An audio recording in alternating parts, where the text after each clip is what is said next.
I am here as ever with my dear friend Richard. Hello, Richard. And your face, because I get the facial version, not just the radio, and he's always smiling no matter what's going on in life. And that's an example to me. So I try to do my best, and just looking at Andy makes me smile. Do you know, somebody Great to said, be here. no, thank you. Somebody called me a smiler one time. It was our neighbours years ago. We lived in Shropshire. And they said, every time we see you, we're smiling. And I thought, I don't feel like I smile all that much because I knew what was going on in my life at that time and it was really not very good. More than, 15 years ago, 20 years ago. But every time we see you, we're smiling. I thought, Well, well, I hey, used to be known as Smiley as a kid.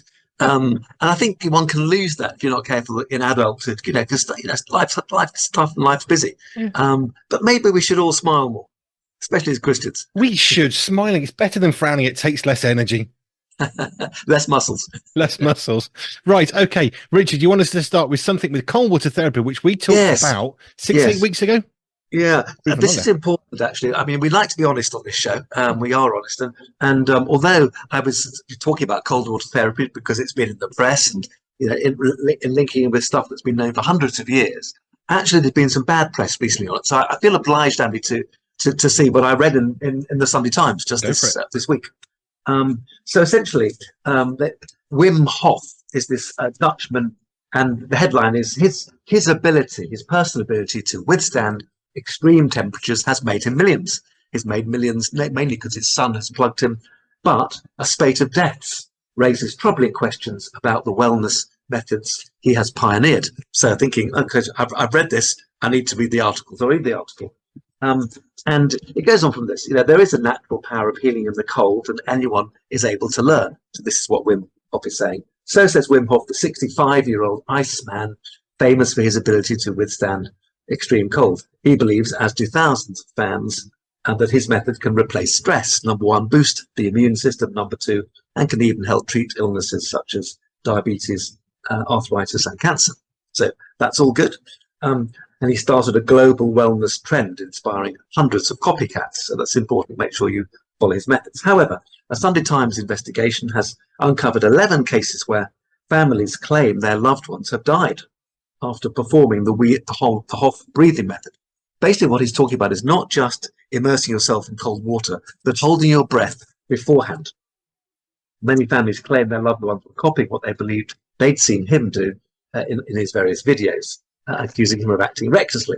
Coroners and scientists also dispute the medical claims he has that cold water therapy is beneficial. They say it can be harmful in certain such circumstances, especially where breath holding is involved, as it raises the chance, if you breath hold and cold water, of a heart attack. There's some professor at the University of Portsmouth been studying the effects of cold water on the body for 40 years. He found that young, healthy individuals had a 1 to 3% chance of cardiac arrhythmia, so an unusual rhythm, in cold water. Now that's quite high, 1 to 3%. That's up to 1 in 30 people. That figure rose hugely if you hold your breath before immersing yourself in cold water. It's an incredible way of reproducing cardiac arrhythmias in otherwise fit and healthy individuals. Now, I might say Hoff denies all this, of course, naturally, but there are concerns. And it seems to be, I would say, if you're going to go for the cold water stuff, and perhaps there are benefits, although science is disputing it, certainly don't do the breath holding beforehand. That just seems to be dangerous. Whether or not you've got and if you've got a known heart condition, you don't do it anyway. And even if you haven't got a known heart condition, please don't breath hold before going in ice cold water. So I'll leave it there, but I feel obliged on the show, as I've done this talk previously, saying that there may be some benefits, and I'm not poo-pooing any benefits that people have found, but no breath holding. I remember watching Royal Marine Commandos do Arctic training, and one of the things they do is they have to jump into the freezing water to learn what to do if they fall into the water.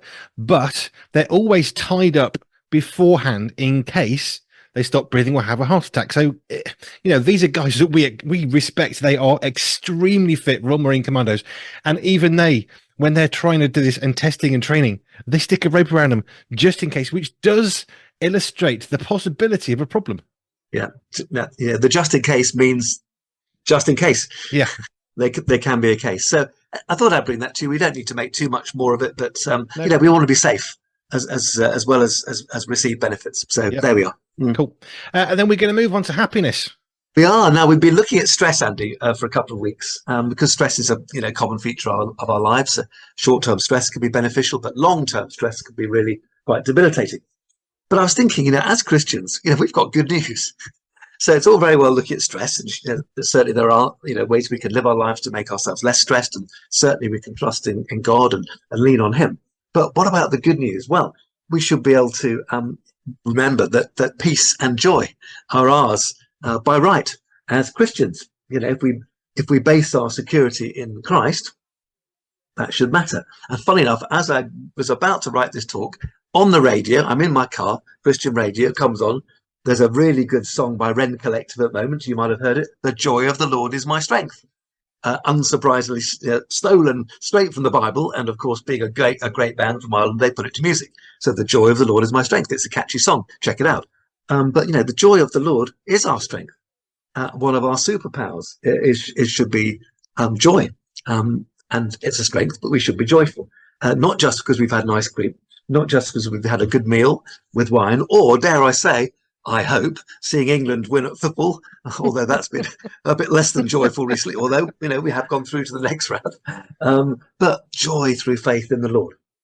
So from this strong foundation, again, I read my newspapers and there's this very good article, and here's the title: What Really Makes Us Happy? So I thought, well, I can't ignore that one. And the radio audience needs to know what really makes us happy from science. And as ever, what I want to do, like with stress, is to do a talk based on this article today. And then next week, we'll look at what the Bible has to say, because usually these things, and I think in this case very much again, what people are discovering, what science is proving is what God's revealed throughout thousands of years. It's in the Word. But let's see what we learn about. So the article starts by examining one common myth. If only I could win the lottery, I'll be happy. If only a Lamborghini car suddenly dropped its way into my garage, I'd be happy. But there's a professor of psychology at Bristol University called Professor Hood, H-O-O-D, who's also worked at Harvard. He's obviously a clever bloke. And he says winning the jackpot isn't all it's cracked up to be. Now, some of us will remember Vivian Nicholson, the first lady who won £1 million on the jackpot. It didn't do her much good. But nevertheless, people think, well, yeah, that will make me happy. Well, research shows that there may be a short-term boost, but it will not have a long-term impact on your happiness score. Why? Well, I'm not just going to let Andy think about it, because I'm going to give the answer. Our brains register change rather than stable states. So what does that mean? Well, a lottery win is a change, so we can get a short-term boost. But when wealth becomes the norm, say you win £1 million and it's in your bank account, and that's suddenly your bank account, the happiness boost has gone. Money loses its luster. And this all comes from a book he's written called The Science of Happiness, which I quite like that as a title, based on 5 years of psychological data on what makes humans feel good. So this is rather poignant. Now, some of you may remember this. I do, because my youngest daughter, about 10 years ago, was a student at Bristol University. This is a professor at Bristol University. And he started his course on the science of happiness following a spate of suicides at Bristol Uni. And initially he thought, well, I'm doing this work, but I'm not sure anyone will attend. The hall was full. And he was subsequently got emails from the students stating that he changed their lives. They were even coming up to him in the campus and giving him a hug. It's now the university's best attended course. It's a 10-week course. And what he wants to do, one thing he does is he distinguishes success from happiness. They're not the same thing. And again, he looks at why money often fails to provide the emotional payoff that we think it will. We might think it's a silver bullet, and it's not. So he's come up with 7 points. So this is where Andy gets his pencil out. Here are Professor Hood's 7 steps to happiness. And as I say, we'll look at this from a biblical point of view. I'm going to look through all these 7 points and see what the Bible has to say next week. But number 1, it's not all about you. Okay. If we think less about ourselves and more of others, by the way, which is what new parents do. So my kids, my children have recently had my grandchildren, their children. And suddenly, oh my goodness, there's no way you could be a self-centered person. Well, if you are, it's parenthood's going to be even more tricky than it is for the rest of us. But it shifts most people out of a self-centered bias because we're having to think, why is this baby crying? Why is it getting me up at night? What's wrong? Is it a nappy? Is it hungry? What's going on? And the first thing, and then of course we get joy, don't we, from our kids? We get real happiness, although it's hard work. There's no one denying that. It's tiring, but it's good for us. So number one, that's just one illustration, but it's not all about you. And as I say, we'll look at the biblical angle from that next week. Number two, stay connected. Humans, this is obvious in a sense, but it's very true. Humans thrive in groups and languish in isolation. Andy's been doing an awful lot of work at various Christian camps recently. He probably needs a bit less attention from others, but isn't it? It's a real stimulation, isn't it? You know, this is how we thrive. And this is not surprising because there's been quite a few studies looking at how poor social relationships increase heart disease by 29%, strokes by 32%, and dementia by a whopping 50%. Wow. You know, there are areas of the brain which are triggered by pain, but the same areas of the brain are triggered by social loss. So humans are designed to work together, to stay connected. And if we don't, it's bad for us, physically and mentally. So Professor Hood recommends reaching out to someone you haven't spoken to for a long time and tell them you've been thinking of them. So think about people, 20 years ago, that school friend, that work colleague, oh, that person I used to see regularly down at the tennis club, but I haven't seen for ages. Check them out. Tell them you've been thinking of them, and it'll boost them and it'll boost you. So number one, it's not all about you. Number two, stay connected. Number three, this is one I like a lot, and the Bible certainly talks about this. Avoid negative comparisons. Andy, you'll love this one. Avoid negative comparisons. There was a study of athletes at the 1992 Barcelona Olympics. Now, here's a question for Andy. I think you'll probably work out the answer, but who were happier? Those that got silver medals, so they were second in whatever event, or those that got bronze medals, so they were third? Who was happier? The silvers or the bronzes? I remember this. It was the bronze. Why? Because second place was nearly winning, third place was on the rostrum, so they got something. Andy, we should swap places, except I couldn't do your job. I shouldn't do yours. No, but I certainly shouldn't do your job. Absolutely right. The silver medals were consumed by what might have been, it could have been me winning. But the bronze medals, wow, I got a medal. Now, that's quite interesting, but this one's even more interesting, and this one I wouldn't have predicted. Now, he looked at people, so ordinary people, not athletes now, in America, who were earning $50,000 a year. And they were quite happy as long as their colleagues were earning $25,000 a year. Now, if they were upgraded to $100,000 a year, so they doubled their salary from 50 to 100, would they be happy? Well, yes, if their colleagues were earning 25,000, but no, if their colleagues were earning 250,000. In other words, they were comparing themselves to other people. And it wasn't their salary, which you might imagine, if money was everything, would double your money, double your happiness. Oh no, it's in comparison to other people. And his point was, aren't we odd? But he said, enjoy what you have on its own terms. Don't compare yourself. Don't have negative comparisons. So that was quite interesting. Number 4, look on the bright side. And that's very true. He was looking at basic, what we call metrics these days, life expectancy and quality of life. And he said, look, when you look at these things, most of us, great majority of people nowadays are doing so much better than our ancestors, than our forebears were, both in terms of how long we live and the quality of our lives. Yet, a YouGov poll revealed that 65 to 70% of those in the UK and US thought the world was getting worse.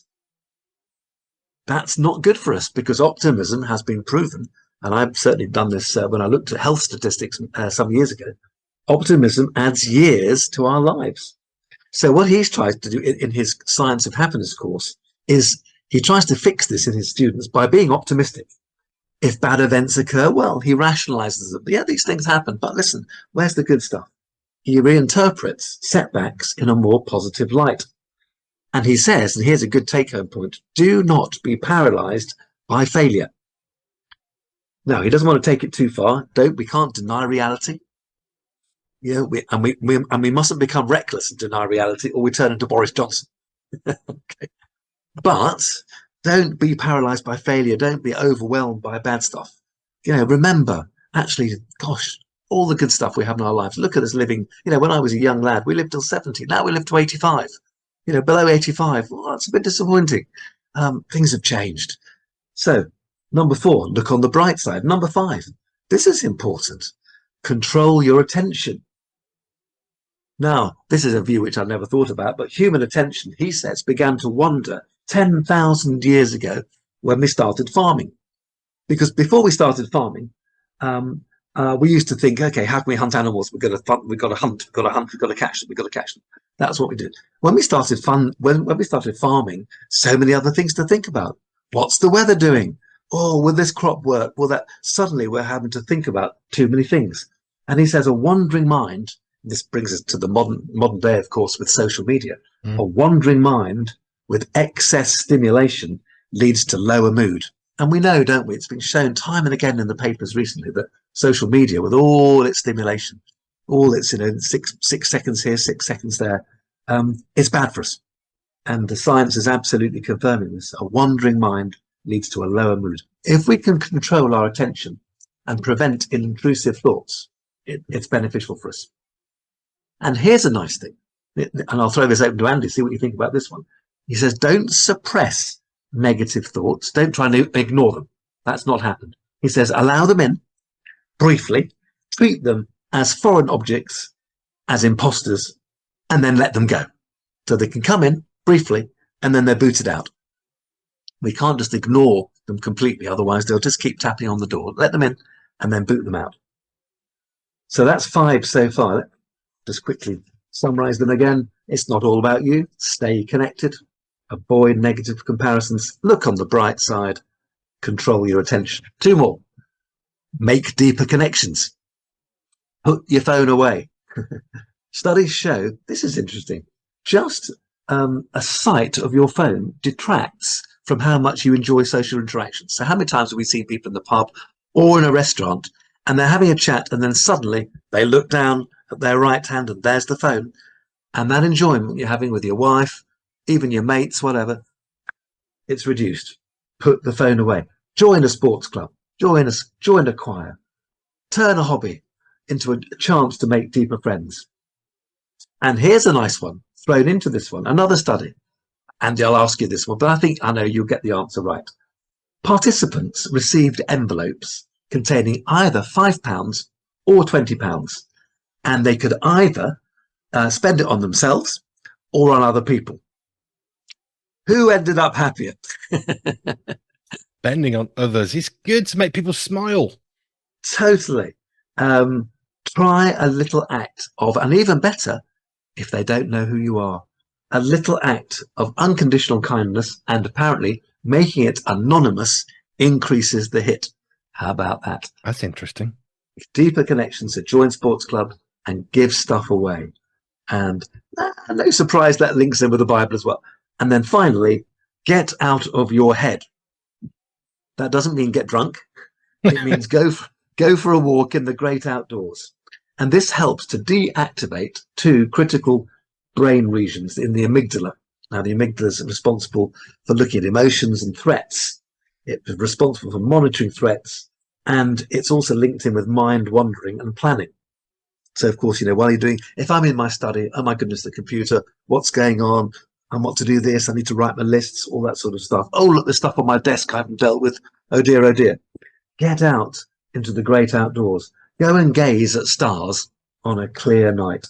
Rediscover childhood curiosity. Think about, how about this one? This is a non-Christian talking. Think about the immensity of space and ponder who built it. Oh my goodness. Maybe he was a Christian. He's just throwing that in. I don't know. I'll have to look him up. Think about the immensity of space and ponder who built it. It can be nourishing to see oneself as part of a vast continuum of history. So, 7 points. How the science of happiness and what this guy has learned pondering through masses of data. Isn't that interesting? And then we'll look at things from a Christian point of view. But Andy, what strikes you? Quite a few things. One of them actually that jumped out more was looking on the bright side, which we might describe as positive thinking or positive outlook or optimism.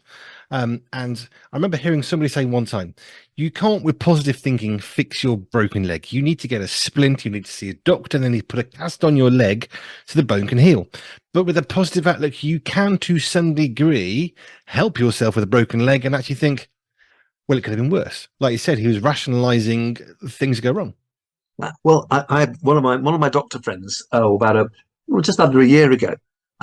He slipped 70 miles an hour. He has a sports car, and he was in the right-hand lane on the motorway, M25, and he hit a puddle, spun 90 degrees right across 3 lanes, and hit a tree, stopped dead. And when he was cut out of his car by the paramedics, they said, 50-50, mate, not 50-50 whether your car's totaled. No, 50-50 whether you're alive or dead. We've seen enough of these. And all he had was a minor headache for a few weeks. And I'm thinking, well, his airbag worked, obviously great, but 50-50. And I said to him, surely that must make you think about the big things in life. Oh my word. And being optimistic. You could say, oh my goodness, I got a headache. No. 50% chance of being dead. Absolutely. Wow. And I think we forget that sometimes. I was in Manchester in 95, 96 when the big IRA bomb went off, and I was much closer than, let's just say that the media had a very nice figure, and I was far closer than that. I had a headache for something like 3 or 4 weeks, and when I went to see my local GP saying, look, I've got a headache, he said, I don't want to be funny here, but you've got off lightly. I mean, this was like a 24-hour headache. Nothing touched this thing. Sure, absolutely. But he said, you're not leaking from every orifice like some people are. Actually, you're okay. You're alive. Yes, the headache's bad. There's very little we can give you. Paracetamol isn't going to basically do anything.